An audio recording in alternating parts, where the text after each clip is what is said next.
దేవుని నామమునకు మహిమ కలుగునుగాక. అనుదిన పరిశుద్ధ గ్రంథ పఠనం ఏప్రిల్ 20. ప్రార్థన. దయగల తండ్రి, కృపగల దేవ, పరిశుద్ధుడానికి వందనాలు, స్తోత్రాలు. గడిచిన దినములో నీ కృపలో జ్ఞాపకం చేసుకుని మరి ఒక దినంలోనికి మమ్మల్ని ప్రవేశపెట్టావు ప్రభా. ఈ పునరుద్ధాన దినం నీ వాక్యం చదువుతుండగా నీ ఆత్మతో నింపి నీ శక్తితో నింపి నడిపించమని, వాక్యము ద్వారా మాతో మాట్లాడమని యేసుక్రీస్తు అతి పరిశుద్ధ నామంలో అడిగి వేడుకొంచున్నాం మా పరమ తండ్రి. ఆమెన్. 2వ సమూయేలు గ్రంథము 23-24 అధ్యాయంలో 23వ అధ్యాయము. దావీదు రచించిన చివరి మాటలు ఇవే. యెషయి కుమారుడగు దావీదు పలికిన దేవోక్తి ఇదే. యాకోబు దేవుని చేత అభిషిక్తుడై మహా ఆధిపత్యము నొందినవాడును, ఇశ్రాయేలీల స్తోత్ర గీతములను మధుర గానము చేసిన గాయకుడును అగు దావీదు పలికిన దేవోక్తి ఇదే. యెహోవా ఆత్మ నా ద్వారా పలుకుచున్నాడు, ఆయన వాక్కు నా నోట ఉన్నది. ఇశ్రాయేలీల దేవుడు సెలవిచ్చుచున్నాడు, ఇశ్రాయేలీలకు ఆశ్రయ దుర్గమగువాడు నా ద్వారా మాట్లాడుచున్నాడు. మనుష్యులను ఏలు ఒకడు పుట్టును, అతడు నీతిమంతుడై దేవుని యందు భయభక్తులు కలిగి ఏలును. ఉదయకాలపు సూర్యోదయ కాంతి వలెను, మబ్బు లేకుండా ఉదయించిన సూర్యుని వలెను, వర్షము కురిసిన పిమ్మట నిర్మలమైన కాంతి చేత భూమిలో నుండి పుట్టిన లేత గడ్డి వలెను అతను ఉండును. నా సంతతి వారు దేవుని దృష్టికి అనుకూలులే కదా. ఆయన నాతో నిత్య నిబంధన చేసి ఉన్నాడు. ఆయన నిబంధన సర్వ సంపూర్ణమైన నిబంధనే, అది స్థిరమాయెను. దేవునికి పూర్ణ అనుకూలము, అది నాకు అనుగ్రహింపబడిన రక్షణార్థమైనది. నిశ్చయముగా ఆయన దానిని నెరవేర్చును. ఒకడు ముండ్లను చేత పట్టుకొనుటకు భయపడినట్లు దుర్మార్గులు విసర్జింపబడుదురు. ముండ్లను పట్టుకొనువాడు ఇనుప పనిముట్టునైనను బల్లెపు కోలనైనను వినియోగించును కదా. మనుషులు వాటిలో దేనిని విడవక అంతయు ఉన్న చోటనే కాల్చివేయుదురు. దావీదు అనుచరులలో బలాఢ్యులెవరనగా యోషే, బెషెబెతను, ముఖ్యుడగు తక్మోనీయుడు. అతడు ఒక యుద్ధములో 800 మందిని హతము చేసెను. ఇతని తర్వాతి వాడు అహోహీయుడైన దోదో కుమారుడైన ఎలియాజరు. ఇతడు దావీదు 3 బలాఢ్యులలో ఒకడు. యుద్ధమునకు కూడి వచ్చిన ఫిలిస్తీన్లు ఇశ్రాయేలీలను తిరస్కరించి ఢీకొని వచ్చినప్పుడు ఇశ్రాయేలీలు వెళ్ళిపోగా ఇతడు లేచి చేయి తిమ్మిరిగొని కత్తి దానికి అంటుకొని పోవు వరకు ఫిలిస్తీన్లను హతము చేయుచూ వచ్చెను. ఆ దినమున యెహోవా ఇశ్రాయేలీలకు గొప్ప రక్షణ కలగజేసెను. దోపుడు సొమ్ము పట్టుకొనుటకు మాత్రము జనులు అతని వెనుక వచ్చిరి. ఇతని తరువాతి వారెవరనగా హరారీయుడగు ఆగే కుమారుడైన షమ్మ. ఫిలిస్తీన్లు అలచందల చేనిలో గుంపుకూడగా జనులు ఫిలిస్తీన్లు ఎదుట నిలవలేక పారిపోయిరి. అప్పుడితడు ఆ చేని మధ్యన నిలిచి ఫిలిస్తీన్లు దాని మీదకి రాకుండా వారిని వెళ్ళగొట్టి వారిని హతము చేయటం వలన యెహోవా ఇశ్రాయేలీలకు గొప్ప రక్షణ కలుగజేసెను. మరియు 30 మంది అధిపతులలో శ్రేష్ఠులైన 3 కోతకాలమున అదుల్లాము గుహలోనున్న దావీదు నొద్దకు వచ్చినప్పుడు ఫిలిస్తీన్లు రెఫాయిము లోయలో దండు దిగి ఉండిరి. దావీదు దుర్గములో ఉండెను. ఫిలిస్తీన్ల దండు కావలివారు బేత్లెహేములో ఉండిరి. దావీదు బేత్లెహేము గవిని దగ్గరనున్న బావి నీళ్లు ఎవడైనను నాకు తెచ్చి ఇచ్చినేడలా ఎంతో సంతోషించదనని అధికారితో పలకగా ఆ 3 బలాఢ్యులు ఫిలిస్తీన్ల దండు కావలి వారిని ఓడించి దారి చేసుకుని పోయి బేత్లెహేము గవిని దగ్గరనున్న బావి నీళ్లు చేది దావీదు నద్దకు తీసుకుని వచ్చిరి. అయితే అతడు ఆ నీళ్లు త్రాగుటకు మనస్సు లేక యెహోవా సన్నిధిని పారబోసి, యెహోవా, నేను ఇవి త్రాగను, ప్రాణమునకు తెగించి పోయి తెచ్చిన వారి చేతి నీళ్లు త్రాగుదునా అని చెప్పి త్రాగనొల్లకుండెను. ఆ 3 బలాఢ్యులు ఈ కార్యములు చేసిరి. సెరూయా కుమారుడును యోవాబు సహోదరుడునైన అబీషై తన అనుచరులలో ముఖ్యుడు. ఇతడు ఒక యుద్ధములో 300 మందిని హతము చేసి వారి మీద తన ఈటను ఆడించెను. ఇతడు ఆ 3లో పేరు పొందినవాడు. ఇతడు ఆ 30 మందిలో గనుడై వారికి అధిపతి ఆయను గాని మొదటి 3తో సమానుడు కాకపోయెను. మరియు కబ్సెయేలు ఊరివాడై క్రియల చేత ఘనత నొందిన ఒక పరాక్రమశాలి పుట్టిన యెహోయాదా కుమారుడైన బెనాయా అను ఒకడు ఉండెను. ఇతడు మోయాబీల సంబంధులకు ఆ 2 శూరులను హతము చేసెను. మరియు మంచు కాలమున బయలువెడలి బావిలో దాగియున్న ఒక సింహమును చంపివేసెను. ఇంకనూ అతడు సౌందర్యవంతుడే ఒక ఐగుప్తీని చంపెను.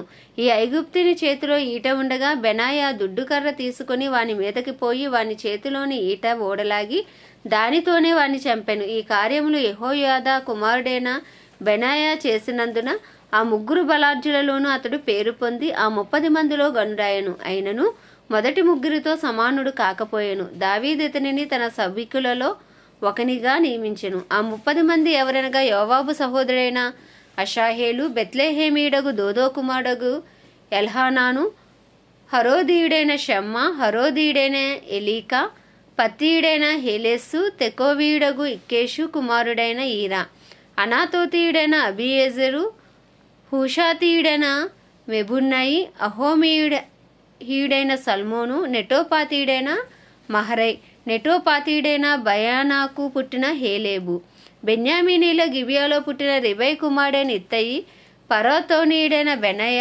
గాయిషు ఏలు నడుమ నివసించు హిద్దయి, అర్బాతీయుడైన అబియాల్బోను, బర్హూమీయుడైన అజ్మావేతు, షేల్బోనీయుడైన ఎల్యహ్బా, యాషేను యొక్క కుమారులలో యోనాతాను, హరారీయుడైన షమ్మ, హరారీయుడైన షారారునకు పుట్టిన అహియాము, మాయాకాతీయునికి పుట్టిన అహస్బయి కుమారుడైన ఎలీపెలేటు, గిలోనీయుడైన అహీతోపేలు కుమారుడగు ఏలియాము, కర్మేతీయుడైన హెస్రై, అర్బీయుడైన పైరై, శోభావాడగు నాతాను యొక్క కుమారుడైన ఈగాలు, గాదీయుడైన బాని, అమోనీయుడైన జెలేకు, బెయోరోతీయుడైన నహరై, ఇతడు సెరూయా కుమారుడగు యోవాబు యొక్క ఆయుధములను మోయేవాడై ఉండెను. ఇత్రీయుడైన ఈరా, ఇత్రీయుడైన గారేబు, హిత్తీయుడైన ఊరియా, వారందరూ 37. 24వ అధ్యాయం. ఇంకొక మారు యెహోవా కోపం ఇశ్రాయేలీల మీద రగులుకొనగా ఆయన దావీదును వారి మీదకి ప్రేరేపణ చేసి, నీవు పోయి ఇశ్రాయేలు వారిని యూదావారిని లెక్కించమని అతనికి ఆజ్ఞ ఇచ్చెను. అందుకు రాజు తన యొద్దనున్న సైన్యాధిపతి అయిన యోవాబును పిలిచి, జనసంఖ్య ఎంతైనది నాకు తెలియగలందులకై దాను మొదలుకుని బెయేర్షెబా వరకు ఇశ్రాయేలు గోత్రములలో నీవు సంచారము చేసి వారిని లెక్కించమని ఆజ్ఞేయగా, యోవాబు జనుల సంఖ్య ఎంత ఉన్నను నా ఏలినవాడవును రాజువునగు నీవు బ్రతికి ఉండగానే దేవుడైన యెహోవా దానిని నూరంతలు ఎక్కువ చేయనుగాక. నా ఏలినవాడవును రాజువునగు నీకు ఈ కోరిక ఎలా పుట్టెనను. అయినను రాజు యోవాబునకును సైన్యాధిపతులకును గట్టి ఆజ్ఞ ఇచ్చి ఉండుట చేత యోవాబును సైన్యాధిపతులను ఇశ్రాయేలీల సంఖ్య చూచుటకే రాజు సముఖము నుండి బయలువెళ్లి యోర్దాను నది దాటి యాజేరు తట్టున గాదు లోయ మధ్య నుండి పట్టణపు కుడిపార్శ్వమునున్న అరోయేరులో దిగిరి. అక్కడి నుండి గిలాదునకు తహ్తిహోది దేశమునకును వచ్చిరి. తరువాత దానాయానుకును పోయి తిరిగి సీదోనునకు వచ్చిరి. అక్కడ నుండి బురుజులు గల తూరు పట్టణమునకును హివ్వీల యొక్కయు కనానీయుల యొక్కయు పట్టణములన్నిటికీ వచ్చి యూదాదేశపు దక్షిణ దిక్కునున్న బెయేర్షెబా వరకు సంచరించిరి. ఈ ప్రకారము వారు దేశమంచు సంచరించి 9 నెలల 20 దినములకు తిరిగి యెరూషలేమునకు వచ్చిరి. అప్పుడు యోవాబు జనసంఖ్య వెరసి రాజునకు అప్పగించెను. ఇశ్రాయేలు వారిలో కత్తి దూయగల 8 లక్షల మంది యోధులుండిరి. యూదావారిలో 5 లక్షల మంది ఉండిరి. జనసంఖ్య చూచినందుకై దావీదు మనస్సు కొట్టుకొనగా, అతను నేను చేసిన పని వలన గొప్ప పాపము కట్టుకొంటిని, నేను ఎంతో అవివేకినే దాన్ని చేసి తిని, యెహోవా కరుణయించి నీ దాసుడనైన నా దోషమును పరిహరింపమని యెహోవాతో మనవి చేయగా, ఉదయమున దావీదు లేచినప్పుడు దావీదునకు దీర్ఘదర్శియగు గాదునకు యెహోవా వాక్కు ప్రత్యక్షమే ఇలాగు సెలవిచ్చెను, నీవు పోయి దావీదుతో ఇట్లనుము, యెహోవా సెలవిచ్చినదేమనగా, 3 విషయములను ఎదుట పెట్టుచున్నాను, వాటిలో ఒక దానిని నీవు కోరుకొని ఎడల నేనది నీ మీదకి రప్పించదును. కావున గాదు దావీదునొద్దకు వచ్చి ఇట్లని సంగతి తెలియజెప్పెను, నీవు నీ దేశమందు 7 సంవత్సరములు క్షామము కలుగుటకు ఒప్పుకొందువా? నిన్ను తరుముచున్న నీ శత్రువుల ఎదుట నిలవలేక నీవు 3 నెలలు పారిపోవుటకు ఒప్పుకొందువా? నీ దేశమందు 3 దినములు తెగులు రేగుటకు ఒప్పుకొందువా? యోచన చేసి నన్ను పంపిన వానికి నేను ఇవ్వవలసిన ఉత్తము నిశ్చయించి తెలియజెప్పమనెను. అందుకు దావీదు నాకేమీ తోచుకున్నది, గొప్ప చిక్కులలో ఉన్నాను, యెహోవా బహు వాత్సల్యత గలవాడు గనక మనుషుని చేతిలో పడకుండా యెహోవా చేతిలోనే పడుదుముగాక అని గాదుతో అనెను. అందుకు యెహోవా ఇశ్రాయేలీల మీదకి తెగులు రప్పించగా ఆ దినము ఉదయం మొదలుకుని సమాజపు కూటపు వేల వరకు అది జరుగుచుండెను. అందుచేత దాను నుండి బెయేర్షెబా వరకు 70,000 మంది మృతి నొందిరి. అయితే దూత యెరూషలేము పైని హస్తము చాపి నాశనము చేయబోయినప్పుడు యెహోవా ఆ కీడును గూర్చి సంతాపముంది, అంతే చాలును, నీ చేయి తీయమని జనులను నాశనము చేయు దూతకు ఆజ్ఞ ఇచ్చెను. యెహోవా దూత యెబూసీయుడైన అరౌనా యొక్క కళ్ళము దగ్గర ఉండగా దావీదు జనులను నాశనము చేసిన దూతను కనుగొని యెహోవాను ఇలాగు ప్రార్థించెను, చిత్తగించెము, పాపము చేసిన వాడను నేనే, దుర్మార్గముగా ప్రవర్తించిన వాడను నేనే. గొర్రెల వంటి వీరేమి చేసిరి? నన్నును నా తండ్రి ఇంటి వారిని శిక్షించుము. ఆ దినమున గాదు దావీదునొద్దకు వచ్చి, నీవు పోయి యెబూసీయుడైన అరౌనా కళ్ళములో యెహోవా నామమున ఒక బలిపీఠము కట్టించమని అతనితో చెప్పగా, దావీదు గాదు చేత యెహోవా ఇచ్చిన ఆజ్ఞ చొప్పున పోయెను.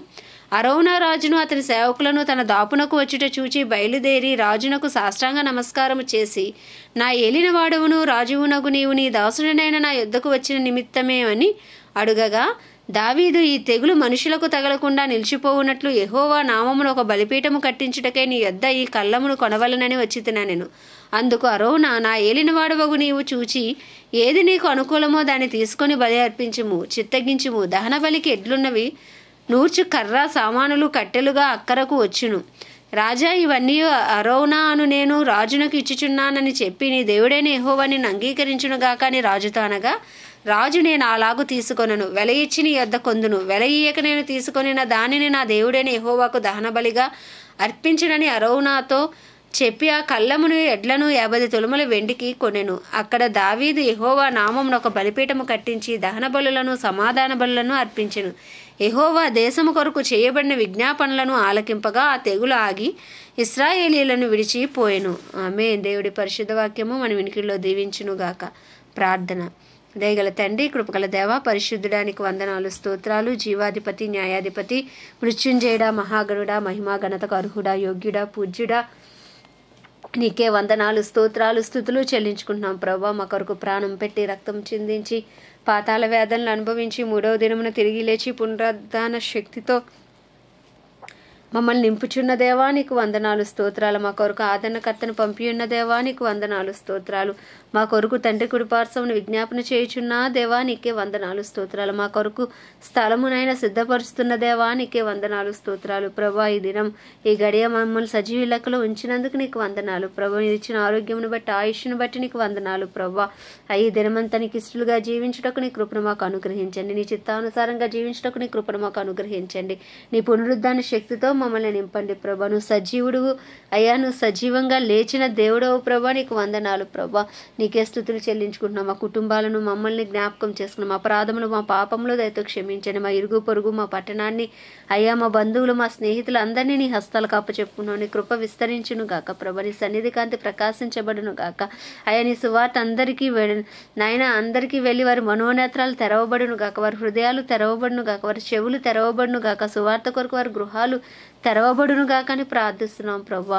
అయ్యా నీకే వందనాలు నాయన. మా భారతదేశాన్ని దర్శించు, మా భారతదేశాన్ని రక్షించు ప్రభా. 144 కోట్ల భారతదేశ ప్రజలకు గొప్ప రక్షణ కలుగును గాక, గొప్ప ఉద్యమం నాయన దేశంలో రగులు కొనును గాక అని ప్రార్థిస్తున్నాం. ఇజ్రాయెల్ దేశాన్ని జ్ఞాపకం చేసుకుని ఇజ్రాయెల్ సరిహద్దులో సమాధానం ఉంచండి ప్రభు. ఇజ్రాయెల్లో నీ చిత్తము జరిగించండి. ప్రపంచ దేశాలన్నిటినీ జ్ఞాపకం చేసుకోండి. ప్రపంచ దేశాలను వాటిని పరిపాలిస్తున్న రాజులు, వారి కింద పనిచేస్తున్న అధికారులకు నీ కృపనివ్వండి ప్రభా. జ్ఞానము, తెలివి, వివేచనలు దయచేయండి. సమస్త మానవాళికి రక్షణ దయచేయండి ప్రభా.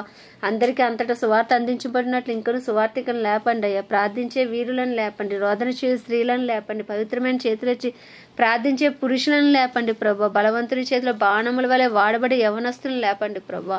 అయ్యా నీకు వందనాలు, స్తోత్రాలు. దైవజనులందరినీ బలపరచండి, రక్త ప్రోక్షణ కింద ఉంచండి. వారు వెళ్తున్న వాహనాలపైన రక్త ప్రోక్షణ ఉంచండి. ధైర్యంతో వాక్యమును బోధించి అనుకూల సమయంలో వారికి అనుగ్రహించండి. వారి కుటుంబాలన్నిటినీ నీ రక్త ప్రోక్షణ కింద ఉంచండి ప్రభా. డినామినేషన్స్ భేదములు తొలగించండి. అందరికీ ఏకాత్మ ఏక మనస్సు దయచండి. సత్యం నుండి సర్వసత్యంలోనికి నడిపించండి. క్రైస్తవ్యాన్ని రూపాంతరపరచండి, నీ రూపులోకి మార్చమని ప్రార్థిస్తూ నాయన ఈ దినం ప్రత్యేకించి అయ్యా కాంగో దేశం కొరకు ప్రార్థిస్తున్నాం. ఈ దేశంపై నీ కృప కలుగును గాక, ఈ దేశ ప్రజలకు గొప్ప రక్షణ కలుగును గాక, ఈ దేశ సరిహద్దులో సమాధానం ఉండును గాక, ఈ దేశంలో ఉన్న నాయన ప్రజలందరికీ గొప్ప రక్షణ భాగ్యము దయచేయమని వేడుకుంటున్నాం. ఈ దేశంలో నీ చిత్తము జరుగును గాక అని ప్రార్థిస్తున్నాం. ఈ దేశాన్ని పరిపాలిస్తున్న వారిని దర్శించయ్యా. ఈ దేశంలో ఉన్న దైవజనులను బలపరిచి వాడుకో, క్రైస్తవులను బలపరిచి వాడుకోమని అయ్యా తండ్రి ఉదయకాలం నీ చిన్ని ప్రార్థన మనవి నీ పాద సన్నిధికి చేర్చుకోమని యేసుక్రీస్తు అతి పరిశుద్ధ నామంలో అడిగి వేడుకొంచున్నాం మా పరమ తండ్రి. ఆమేన్. పరలోకమందున మా తండ్రి నీ నామం పరిశుద్ధపరచబడును గాక, నీ రాజ్యము వచ్చును గాక, నీ చిత్తము పరలోకమందు నెరవేర్చబడుచున్నట్లు భూమి అందు నెరవేర్చబడును గాక. మనుదిన ఆహారం నేడు మాకు దయచేయము. ఎలా అపరాధం చేసిన వాడిని మేము క్షమించిన ప్రకారం మా అపరాధములు క్షమించుము. మమ్మల్ని శోధనలోకి తేక దుష్టుడి బారి నుండి తప్పించుము. ఎందుకంటే రాజ్యము, మహిమయు, బలమును నీవే ఉన్నది. ఆమేన్. ప్రభు యేసు రక్తమే జయం, ప్రభు యేసు వాక్యమే విజయం, ప్రభు యేసు నామంలో సంపూర్ణ విజయము కలుగును గాక. ఆమేన్, ఆమేన్, ఆమేన్.